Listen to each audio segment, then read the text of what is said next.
House has taken the final steps in its role in the impeachment investigation, and they have voted to approve the 2 articles of impeachment, including, well, not only the articles of impeachment, but to send those articles of impeachment over to the Senate so the trial can begin. They've also voted on the managers chosen by Nancy Pelosi, and those managers include one individual that I think is doing a decent job, Representative Jerry Nadler. So let's go to the next graphic. Pelosi turned to House Intelligence Committee Chairman Adam B. Schiff and Judiciary Committee Chairman Gerald Nadler to lead the House team. Nadler headed the second phase of the House impeachment inquiry, laying the constitutional foundation for the adoption of the 2 articles, which include abuse of power and obstruction of Congress, alleging abuse of power and obstruction of Congress, and shepherding them to the House floor. And today, Representative Nadler actually gave an impressive and impassioned speech. I would like to see more of this from Democrats, but I want to give you a little sense of what it looked like today. Take a look. This trial is necessary because President Trump gravely abused the power of his office when he strong-armed a foreign government to announce investigations into his domestic political rival. He betrayed our country when he used the powers of his office, including withholding vital US military assistance, to pressure that government to help him win re-election. He invited foreign interference into our elections. Again, he jeopardized our national security. He did all this for his personal political gain. And then he violated the Constitution by stonewalling Congress's efforts to investigate, ordering an absolute blockade of evidence. But we still have not heard the whole truth, because the president has refused to allow a single document to be turned over to the House in response to our impeachment subpoenas. And he has prevented us from hearing key witnesses as well. The American people have common sense. They know that any trial that does not allow witnesses is not a trial. It is a cover-up.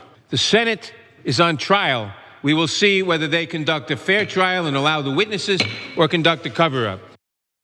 So it's now being reported that the US Senate is expected to formally accept the articles of impeachment tomorrow, Thursday. Also, Nadler cited an overwhelming case for Trump's removal, but also said it was incumbent upon the Senate to call additional witnesses, deeming it a test of the Constitution. In the next clip, Mitch McConnell discusses witnesses a little bit. Let's take a look. Some in your conference have suggested that if Democrats are calling witnesses like John Bolton, they may also want to call witnesses such as Hunter Biden. Would you support calling Hunter Biden? Well, I think we'll be dealing with the witness issue at the appropriate time into the trial. And I think it's certainly appropriate to point out that both sides would want to call witnesses that they wanted to hear from. So when you get to that issue, I can't imagine that only the witnesses that our Democratic colleagues would want to call would be called. Look, let's understand one thing here. The Senate is dominated by Republicans.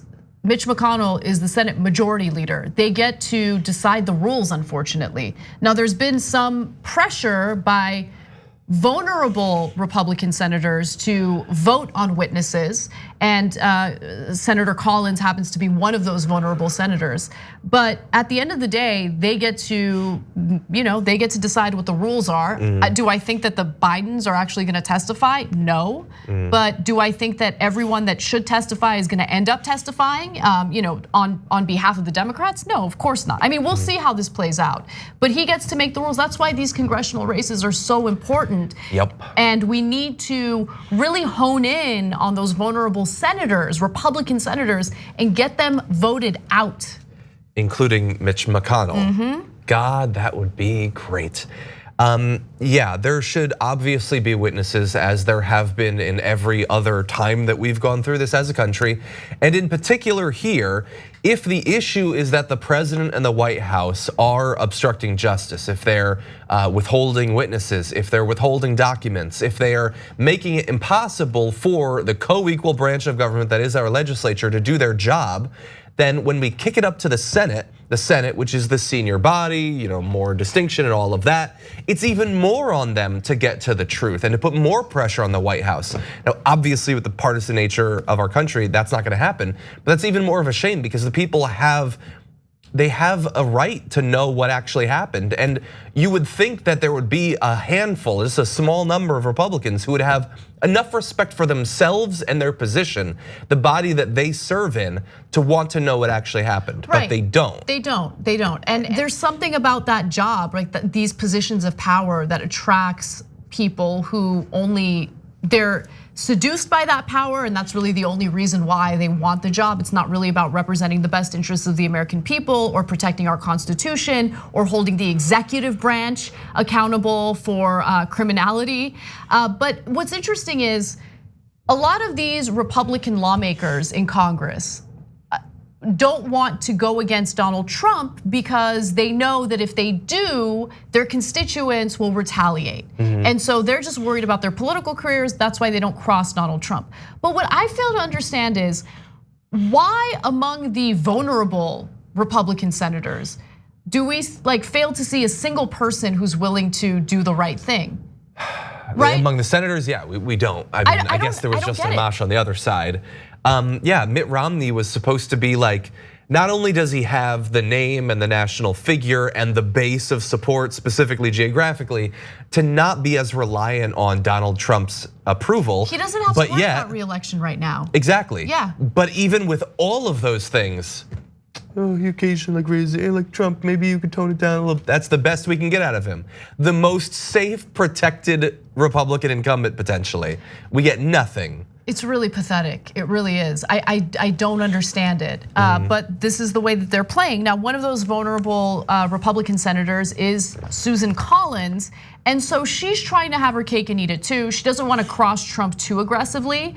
But at the same time, she's trying to take credit for these, in my opinion, weak moves. What she did here is important, but it's not like she did something that she deserves a world of credit for. So for instance, Senator Susan Collins claimed credit for pressing Senator Mitch McConnell to allow the Senate to vote on whether to subpoena witnesses or new documents in President Trump's impeachment trial. Collins said she had been working with a small group of Republicans, which include Senators Lisa Murkowski of Alaska, Lamar Alexander of Tennessee, and Mitt Romney of Utah, to leave open the possibility. So these are the, exactly, those are the vulnerable senators. And they're like, hey, McConnell, we're just hoping that maybe in the Senate trial we can call some witnesses. Can we vote? Can we vote on that? Wow, congratulations. Real strong. One of the potential witnesses, it was just revealed, was having communications with like a wannabe gangster to knock off an ambassador, and maybe we'll hear from him. Maybe. It's crazy. It's crazy. He was gonna, like, you're a representative of the United States government. This group of like weirdos, we're gonna kill someone in a similar position to you, someone representing the United States government. And they're like, do we really need to talk to the guy that might have killed Maria Yovanovitch? Do we really need to? Every single one of those Republican lawmakers, including Trump's fiercest defenders, know that what Trump did violates our Constitution. It goes against everything the country is supposed to stand for. And they also know that if the tables were turned and we had a Democrat in office, they would immediately impeach this person and remove them, right? Yeah. But in the case of Donald Trump, they want to protect their career and they want to prevent Trump from tweeting something nasty at them. They don't want the harassment of Trump's base. Yeah, and now you have an added little bit of layer of thinking, well, if Trump and his inner circle are willing to deploy the threat of murder against their critics, do I really want to speak out against them now? So maybe it's just ambassadors. Maybe they wouldn't kill a senator. Maybe they have a line. I mean, this country is devolving rapidly under the Trump administration and the leadership of Republicans in the Senate. I'm the Derpy Dragon from our members section comments in and says, Republicans say, screw respect, I have money. And you're absolutely right. Yeah. Our members are incredible. You can become a member by going to tyt.com/join. That helps to support this show. But you're absolutely right. They don't care about respect. They don't care about doing the right thing. They don't care about protecting our Constitution. They care about their career. They care about the money. They care about the power. That's it. That's all that matters. Yep. That's why those vulnerable ones need to be targeted by Democrats to get them out of office. And that's why we're doing so much time at the beginning of this year and last year already. We have talked to so many candidates, many of them running against these vulnerable Republican senators. And we're doing that because we want you to learn about these people and help them. You can support them online, you can donate money, you can volunteer, you can knock on doors. You can be a part of fixing the problem that Ann and I are discussing right now. TYT is all about challenging and disrupting the status quo, and so is Aspiration. Aspiration does not invest your money into fossil fuel businesses that harm our planet, such as pipelines and oil drilling. Instead, you'll be able to fight climate change with tools like AIM, the Aspiration Impact Measurement, and Planet Protection. They also don't hit you with outrageous fees for you to access your own money. You can even earn cash back and get free ATM uses up to 5 times a month. Head to aspiration.com/TYT to learn more. For a limited time, get 30 days of free TYT membership when you sign up.